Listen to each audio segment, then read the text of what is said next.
नमस्कार, मी सूरज पवार. स्वागत करतो तुमचं कुलाबा न्यूज 24 मध्ये. आजचा विषय खरं तर अत्यंत महत्त्वाचा आहे. माझी महिलांना अशी नम्र विनंती आहे, की त्यांनी हा विषय नीट ऐकावा, काळजीपूर्वक ऐकावा.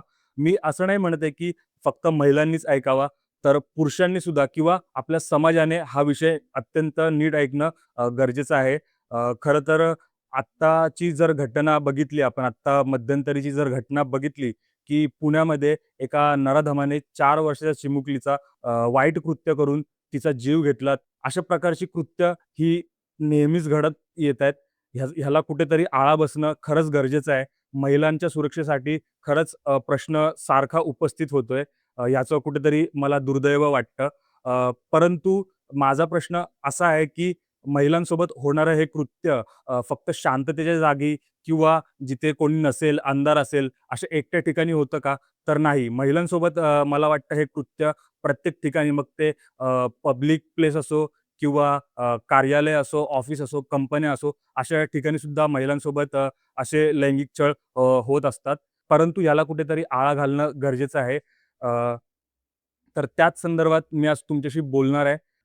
खरं तर कंपन्यांमध्ये किंवा कार्यालयामध्ये महिलांच्या रक्षणासाठी पोस्ट ॲक्ट 2013 हा कायदा तयार करण्यात आला होता. पण हा कायदा कागदावर किती पाळला जातोय यावरती सरकारचं थेट नियंत्रण नव्हतं.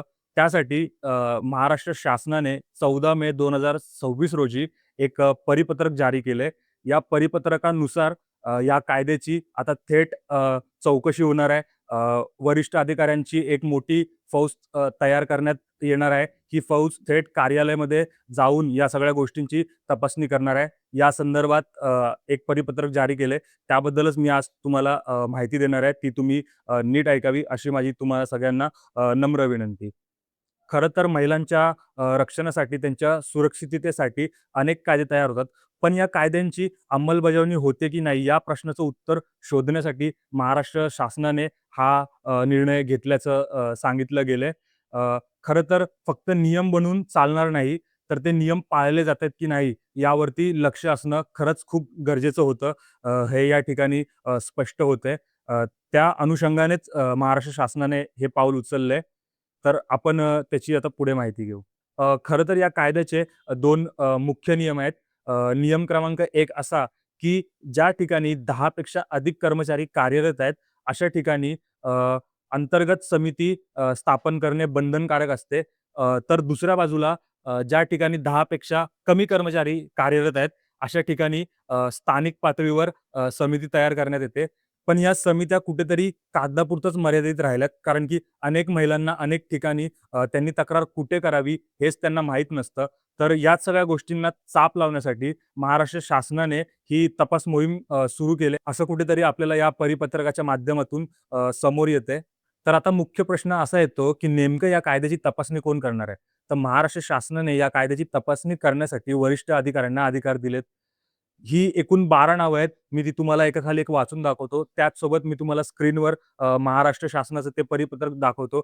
जेणेकरून माझ्याकडून एखादं नाव चुकू नये किंवा राहून जाऊ नये किंवा तुम्हाला ती 12 नावं नीट समजावी यासाठी मी तुम्हाला ती एक-एक 12 नावं वाचून दाखवतो. तर नंबर 1 जिल्हाधिकारी सर्व, महिला व बाल विकास आयुक्तालयातील आयुक्तालय स्तरावरील संबंधित अधिकारी व कर्मचारी, विभागीय उपआयुक्त महिला व बाल विकास सर्व, जिल्हा महिला व बाल विकास अधिकारी सर्व, जिल्हा कार्यक्रम अधिकारी, जिल्हा परिषद सर्व, बाल विकास प्रकल्प अधिकारी, नागरी, ग्रामीण, आदिवासी इत्यादी किंवा सर्व, जिल्हा परिवीक्षा अधिकारी, जिल्हा समन्वय अधिकारी सर्व, संरक्षण अधिकारी, जिल्हा स्तर आणि तालुका स्तर सर्व, अंगणवाडी मुख्य सेविका आणि पर्यवेक्षिका सर्व, तसेच शासकीय व स्वयंसेवी संस्थानाचे शासनाने नियुक्त केलेले अधिकारी किंवा अधिशिक्षिका.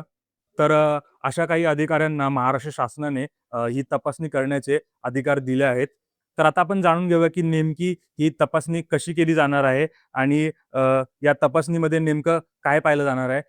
तर ही तपासणी नियमित किंवा अचानक कार्यालयात भेट दिली जाईल. अचानक कार्यालयात अधिकारी येतील आणि या सगळ्या गोष्टींची पडताळणी करतील.